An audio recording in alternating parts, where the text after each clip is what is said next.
Hello there. Welcome to my campfire. My name is Seraphine, the Midnight Bard, and I travel from place to place, seeking the strange, the bizarre, and the unexplained.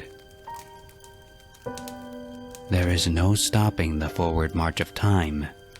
Years begin to move faster the longer we walk this earth, and for those of a certain age, there are harsh realities that begin to loom over them like an ill omen.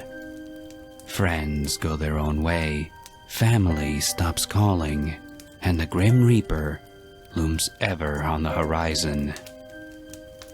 It isn't long before it seems like the circumstances of life work together to leave one isolated like never before. No one speaks to the effect that such isolation has on the human heart, but loneliness is a dark companion that often whispers to those who have lost it all and have nothing left to lose. One should always practice kindness, for you never know what dwells in the hearts of the Lonely Peephole.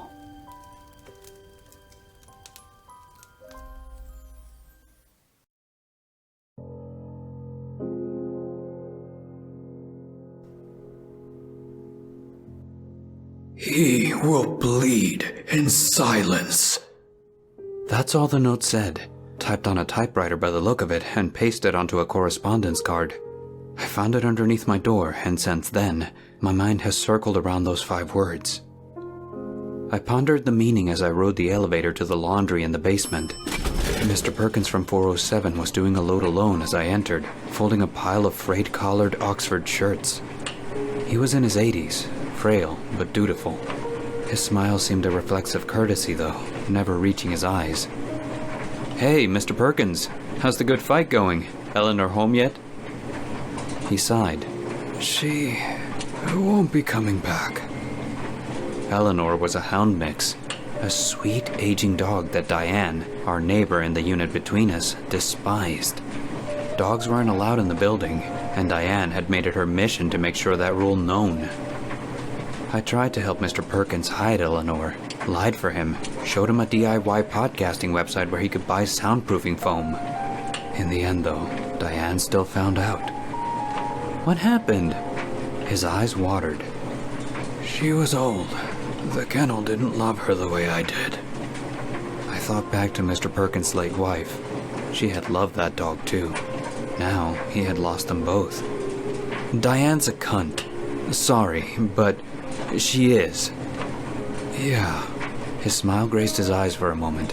Her husband wrote the letter to the landlord, but she put the pen in his hand. You never truly know your neighbors. Some are bitter that your door opens into the same air as theirs. He pulled a load of clothes from the washer and heaved them into a dryer as I started a load of my own. Some of his clothes were stained, still dirty after the wash. Poor guy. "Well, if you need anything," I offered, trying to mask pity behind cheer. "Diane could have an accident or find a burning bag of dog shit on her welcome mat." He seemed to almost laugh. People like Diane toil in emptiness, but... He trailed off as he sometimes did, his long years manifesting a patina of cognitive decline. "Mr. Perkins, your keys." He almost put them in the dryer, but caught himself. Then I heard him whisper, House, deadbolt, mailbox, desk, padlock on the crate.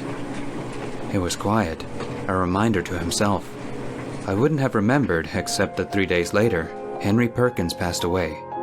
The police had gone to his door to investigate a missing person, Diane's husband, Paul. They must have smelled decay, but inside Mr. Perkins' place they found 2 bodies. Paul had been locked in Eleanor's crate atop a pile of towels soaked in his own blood. Apparently, his screams had been muffled by soundproofing foam. He will bleed in silence. Mr. Perkins was old. He had gotten the doors confused, but he was right about one thing. As Diane cursed Mr. Perkins in the hall, I couldn't help but smirk. You never truly know your neighbors.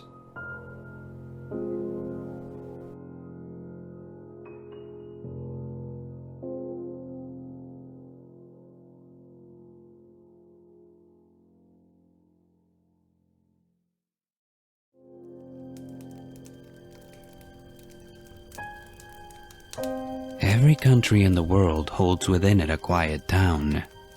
A place where everyone knows their neighbor. A place where you are safe to leave your doors unlocked at night. These sleepy havens may not have much in terms of excitement, but people there are kind and welcoming. When compared to the callous crowds and constant rush of the big city, it is easy to see why one might choose to settle in a place such as this.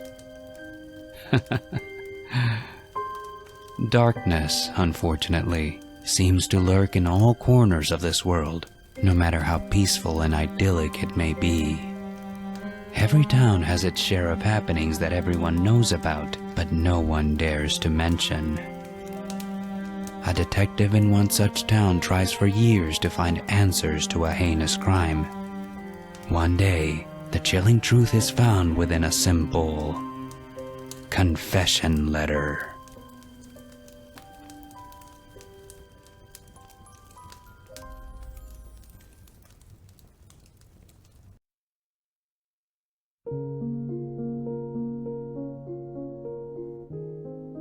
I'm a detective, and these last 7 years I've worked exclusively in homicide.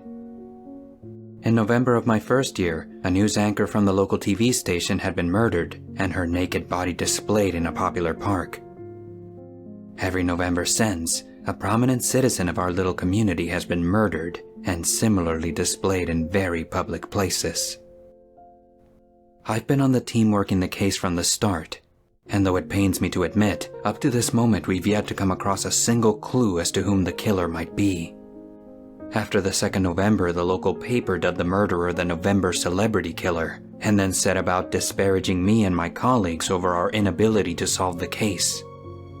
Each successive year, the criticisms have grown stronger and lasted longer, and each successive year, my colleagues and I have grown more frustrated and bewildered over the fact that we've yet to uncover a single shred of evidence related to any of the killings. Until today, I just found the following letter addressed to our police station. To whomever, blah blah blah, not being one to bury the lead, I am the November Celebrity Killer. As proof, use the enclosed key to unlock safety deposit box 1616 at First National, where you will find a piece of personal property belonging to each of the 6 victims. A key was included.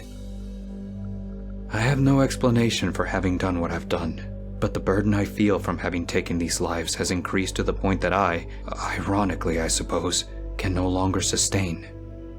You will find my 7th and 8th victims at the return address on this letter's envelope. The 8th victim will be me, and the 7th will be my lovely wife, with whom I intend to cross over with. Go in Christ, Reverend George Harrison. I've heard people talk about their blood running cold. Now I know what they meant.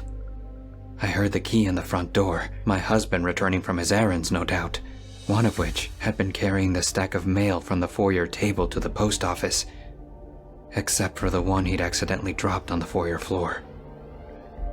I was in the den. My service revolver was upstairs, locked away in my bedroom closet.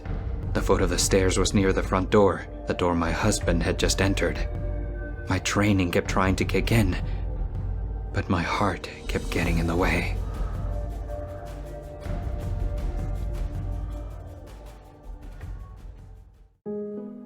Thank you for tuning in to this week's story, Campfire Gang. Remember to leave a like and hit subscribe if you haven't done so already. If you are enjoying my content and would like to help support the channel, please check out my Patreon link in the description, like these honorary bards. Also, be sure to check out the author's links in the description to see more of their work, or to contact them and tell them how much you enjoyed their story. Be safe out there, friends. I look forward to meeting you again by the light of the campfire.